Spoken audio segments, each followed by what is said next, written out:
Hello, आप देख रहे हैं सेल्फ ज्ञान और आज हम डिस्कस करेंगे कि एमए इकोनॉमिक्स के क्या फ़ायदे हैं, उसकी जॉब और उसमें एक प्रोजेक्ट भी होता है जिसको सिनॉप्सिस कैसे बनेगा, उसका प्रोजेक्ट कहाँ जमा करना है।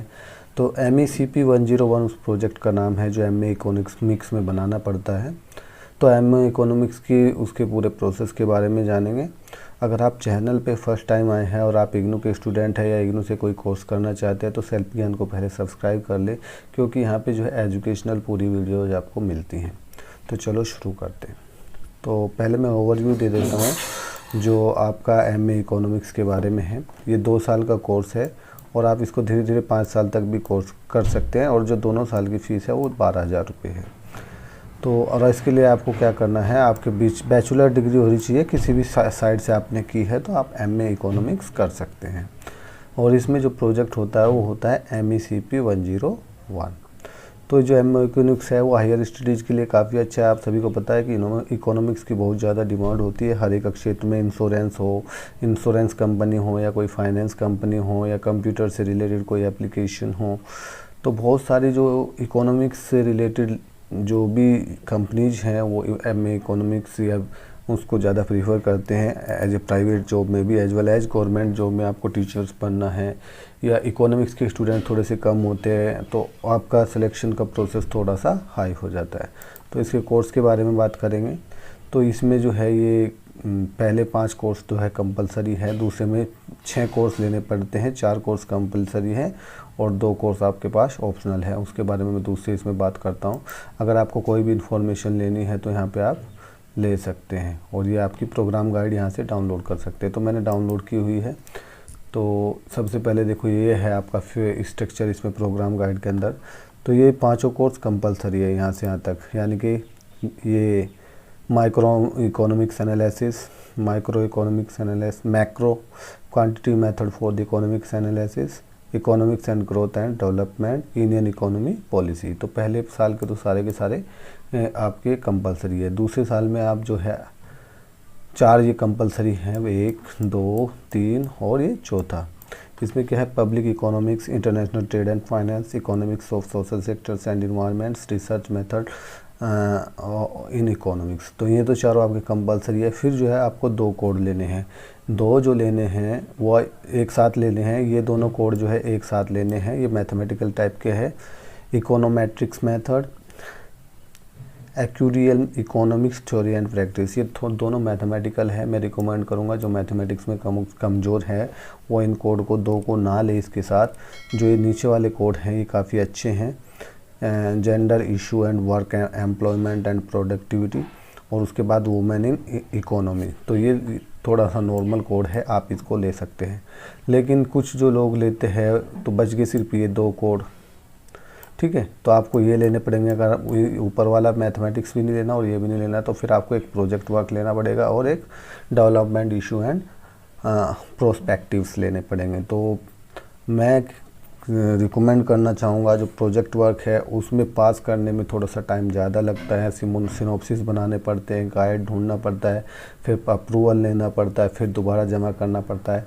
लेकिन ये चीज़ मुझे रिकमेंड नहीं करनी चाहिए, लेकिन क्योंकि आप फाइनल ईयर में होते हैं और आप अगर प्रोजेक्ट में कुछ भी आपके साथ गड़बड़ हो जाता है, गाइड अप्रूव नहीं होता, आपका टॉपिक अप्रूव नहीं होता, आपको उसके बारे में नहीं पता और फाइनल ईयर में आपको लास्ट मोमेंट पे आप जो है उसमें फंस जाते हैं तो आपकी डिग्री 2 की बजाय 3-3 साल तक लटकी रहती है। तो मेरे ख्याल से ये सबसे बेस्ट ऑप्शन है। अदरवाइज़ फिर ये ऑप्शन है।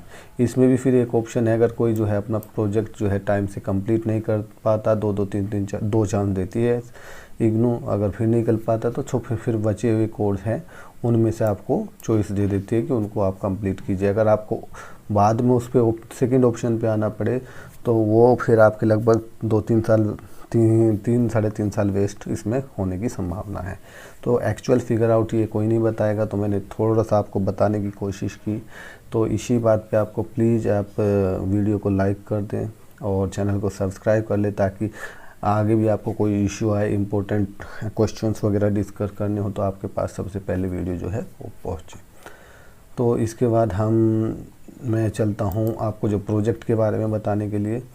जो प्रोजेक्ट है वो काफ़ी इम्पोर्टेंट इशू है, वो आपको बनाना ही चाहिए।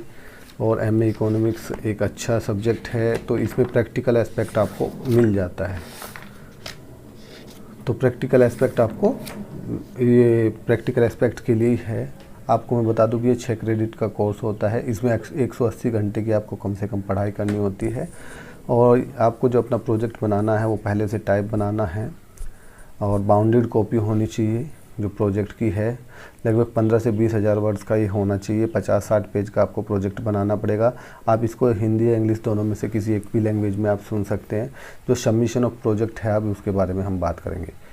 जो सबमिशन ऑफ प्रोजेक्ट है, जो अनेक्स्चर ए के साथ आपको कहाँ पे भेजना है, इस एड्रेस पे भेजना है। Course coordinator MECP 101 course MA economics, यानी कि आपको इग्नू के अंदर अपनी सिनॉप्सिस भेजनी पड़ेगी अपने गाइड से अप्रूव कराने के बाद, ठीक है, गाइड से साइन वगैरह कराने के बाद। फिर वहाँ से यूनिवर्सिटी जो है आपकी सिनॉप्सिस को, टॉपिक को आपको समझेगी, सोचेगी कि आपको इसमें जो है आपको अलाउ करना चाहिए इस टॉपिक पे आपको प्रोजेक्ट बनाने के लिए, नहीं, या किसी ने पहले से बना रखा है तो आपको रिजेक्ट कर देगी आपका टॉपिक, आपको बोलेगी टॉपिक चेंज कीजिए। कई बार ऐसा होता है कि उसको गाइड पसंद नहीं आता, बोला ये तो अप्रूव्ड गाइड नहीं है, तो आपको वो गाइड को रिजेक्ट कर देगी, बोलेगी गाइड चेंज कीजिए। तो उसमें जैसे आप सबसे पहले प्रपोजल भेजोगे तो 2 महीने के अंदर उसको वापस आपको भेजना होता है। तो 2 महीने गए, अगर आपको उसने बोला कि टॉपिक चेंज करो या गाइड चेंज करो, फिर उसको आप दोबारा चेंज करके अगर भेजना है, अगर दोनों अप्रूव नहीं हुए तो फिर आपके 2-3-4 महीना उसमें दोबारा निकल जाएंगे। आने के बाद फिर अपना आपको प्रोजेक्ट वर्क शुरू करना है, फिर उसको दोबारा बना के उसको भेजना है, इवैल्यूएशन के लिए जमा करना, तो काफ़ी टाइम लग जाता है इसमें। इसीलिए मैंने आपको बताया था। तो एकेडमिक काउंसलर जो है वो आपका अप्रूव्ड होना चाहिए यूनिवर्सिटी के द्वारा, ठीक है, इग्नू हेडक्वार्टर के द्वारा, मैदानगढ़ी के द्वारा। और वो कौन होते हैं, आपके जो स्टडी सेंटर है, जो MA इकोनॉमिक्स के जो टीचर्स हैं वो अप्रूव होते हैं। आप अपने कोऑर्डिनेटर से बात कर सकते हैं कि सर हमें अप्रूव्ड जो है गाइड चाहिए, ठीक है। तो सुपरवाइज़र का जो पेज है उसमें उसके सिग्नेचर होने चाहिए, जो आपकी सिनॉप्सिस है, प्रपोजल है, उस पर पक्का साइन होना चाहिए। बिना अप्रूव प्रोजेक्ट के जो है वो कैंसिल कर देगा आपको प्रोजेक्ट को, या जो उसके मार्क्स जो है बिल्कुल भी नहीं होंगे। तो जो सिनॉप्सिस का जो अप्रूवल में अगर कोई कमेंट आ जाती है, जैसे मैंने पहले बताया, तो वो 2 चांस देते हैं, इसमें नीचे लिखा होगा 2 चांस देते हैं वो, ठीक है, मैक्सिमम 2 चांस आपको मिलते हैं। अगर फिर आप उसको रिवाइज करके फिर दोबारा उसको सबमिट करते हैं, अगर फिर भी आप फेल हो जाते हैं, आपको जो इतना 40% मार्क्स वगैरह चाहिए, ठीक, तो 2 चांस आते हैं। तो फिर भी अगर आप कोर्स पूरा नहीं कर पाते तो फिर उसकी जगह पे जो दूसरे कोड है आपको वो दे दिए जाते हैं। तो प्रोजेक्ट सुपरविजन के बारे में बात करेंगे। अगर आपको कोई अप्रूव्ड कार्ड नहीं मिलता तो आप दूसरा नाम दे सकते हो उसकी जगह पे, और जो एलिजिबल हो आपका सुपरवाइज़र बनने के लिए, तो इसमें आपको 2 कॉपी बनानी है। एक को आपको सेंड कर देना है, या आपको 2 कॉपी बनानी है। इसमें लिखा हुआ है 2 कॉपीज प्रपोजल्स की बनाने हैं, ठीक है, और सिग्नेचर करा लेने हैं। और इसमें से 1 कॉपी एनेक्स्चर ए के साथ कहाँ पे भेज देनी है, इस एड्रेस पे भेज देनी है इग्नू में, जो आपका कोर्स कोऑर्डिनेटर है MECP 101 MA इकोनॉमिक्स का, school of social science, block F IGNOU, ठीक। यहाँ पे आपको उसको भेज देनी है। रजिस्टर्ड पोर्ट से भेजना है उसको, या फिर आप बाय हैंड भी भेज सकते हैं, और ताकि कोई भी आपका इधर उधर ना हो। तो इवैल्यूएशन की बात इसमें हुई, तो कम से कम जैसे ही आप उसको प्रोजेक्ट को भेजते हैं तो उसको पास होने में कम से कम 2 महीने का टाइम लगता है। जब आप सबमिट करते हो उससे 2 महीना मान के चल लो, तो प्रोजेक्ट में काफ़ी लंबा टाइम लगता है। और मिनिमम जो है आपको 40% में उसको पास होना ही होना चाहिए। तो 2 हार्ड कॉपी प्रोजेक्ट की बनाओ, उसमें से एक के साथ आपको CD लगाने के लिए इसने बोला है, ठीक है। ये पहली बार मैं ऐसा देख रहा हूँ कि सॉफ्ट कॉपी में CD भी मांगा है और हार्ड कॉपी भी मांगा है आपसे, और दोनों को जो है आपको यहाँ पे SED इग्नू के अंदर भेज देना है। तो ये काफ़ी अलग चीज़ मेरे को भी लगी। तो SED इग्नू में आपका जो है आपके मार्क्स अपडेट हो जाएंगे उसके बाद, और सबमिट कर देना है। तो 1 कॉपी, तो 1 आपके पास रह जाएगी, क्योंकि जो सबमिट आप कॉपी करते हो अपने प्रोजेक्ट की, वो वापस नहीं मिलती है, वो वहीं पे जमा हो जाती है चेक होके, और जो आपके पास है वो आपके पास रह जाएगी, ठीक है। प्रोजेक्ट में जो एनेक्स्चर सी है उसमें सुपरवाइज़र के साथ बहुत ज़रूरी है, ठीक है। एनेक्स्चर सी में सुपरवाइज़र के साथ बहुत ही ज़रूरी हैं। अगर आप फेल हो जाते हैं 40% मार्क्स करने में, तो आपको फिर 1000 रुपये का DD 40% आपने प्रोजेक्ट सबमिट किया, नहीं पास हुए, उसमें यूनिवर्सिटी को लग रहा है कि नहीं आप ये ठीक नहीं है, जितना स्टैंडर्ड होना चाहिए तो प्रोजेक्ट का इतना नहीं है, तो फिर वो है कमेंट लिख के आपको रिटर्न कर सकता है। तो दूसरे बार में आपको एनेक्सचर A लगाने की ज़रूरत नहीं है, एनेक्सचर B और C दोबारा अटैच करना पड़ेगा, जो मैं नीचे दिखा दूंगा आपको, और 1000 रुपये का DD लगाना पड़ेगा दोबारा चेकिंग के लिए आपके प्रोजेक्ट को, और फिर दोबारा आपको अपना project same address SED IGNOU पे आपको दोबारा उसको भेज देना है। तो अब समझ गए होंगे कि आपको क्या करना है। तो कुछ जो एनेक्सचर हैं वो मैं आपको नीचे दिखा दूँगा। एनेक्सचर ये है, पहले वाला एनेक्सचर A है। फर्स्ट टाइम पे जब आप इसको भरोगे तो PP नंबर आपको IGNOU देगी, यूनिवर्सिटी देगी, ठीक है, जहाँ पे आप अपना सिनॉप्सिस भेजोगे। यहाँ पे अपना इनरोलमेंट नंबर, स्टडी सेंटर का कोड, रीजनल सेंटर का कोड, आपका नाम आ जाएगा, आपका एड्रेस आ जाएगा, आपका फ़ोन नंबर, आप जिस टॉपिक पे प्रोजेक्ट बना रहे हो वो आ जाएगा, आपके प्रोजेक्ट के गाइड जो है उसका पूरा नाम आ जाएगा। तो यहाँ पे लिखा है इस गाइड जो है वो MA इकोनॉमिक्स प्रोग्राम का से अप्रूव है कि नहीं है, IGNOU से अप्रूव है तो यस लिख देना है, अगर नहीं है तो नो लिख देना है। अगर नहीं है तो नाम और code of the study centre, अगर है तो उसका नाम लिख देना है और कोड लिख देना है स्टडी सेंटर का, कौन से स्टडी सेंटर का है। अगर नो है तो student currently working under the supervision of for MECP 101। तो इसमें लिखा है कि कितने स्टूडेंट जो है MECP 101 में उसके अंडर में काम कर रहे हैं। मैक्सिमम तीन से ज़्यादा नहीं होने चाहिए, लिखना नहीं, आप 1 या 2 लिखना है उसके अंदर, ठीक है, या फिर ज़्यादा 3, उससे ज़्यादा नहीं करना है। यहाँ पे आपके साइन हो जाएंगे, यहाँ पे सिग्नेचर हो जाएंगे गाइड के, और वो अपनी डेट डाल देगा, ठीक है। फिर ये आपकी चली जाएगी IGNOU के अंदर। तो इसके साथ जो है please do not forget to include project proposal and sign biodata भी इसके अंदर सिनॉप्सिस के साथ लगाना होता है। अगर आप नहीं पता है तो मैंने एक MBA की वीडियो बनाई है MS 100, तो उसको आप दे सकते हैं कि उसमें सिनॉप्सिस कैसे बनाते हैं MBA की हम, तो सेम लगभग वही प्रोसेस है। फिर आपका जो ये आपकी जो पूरी सिनॉप्सिस चेक करने के बाद प्रपोजल को वो अप्रूव कर देगा, और गाइड अगर उसको ठीक लगा तो वो अप्रूव कर देगा। अब कई बार क्या होता है सिर्फ एक चीज़ को अप्रूव करता है, सपोज उसने आपका प्रपोजल को मतलब आपके टॉपिक को सिलेक्ट कर लिया, लेकिन सेलेक्ट कर लिया तो वहाँ पे अप्रूव कर देगा, अगर नहीं सेलेक्ट किया तो इस वाले पे टिक करके दे देगा कि अप्रूव नहीं है, आपको दोबारा सबमिट करना है अपना टॉपिक।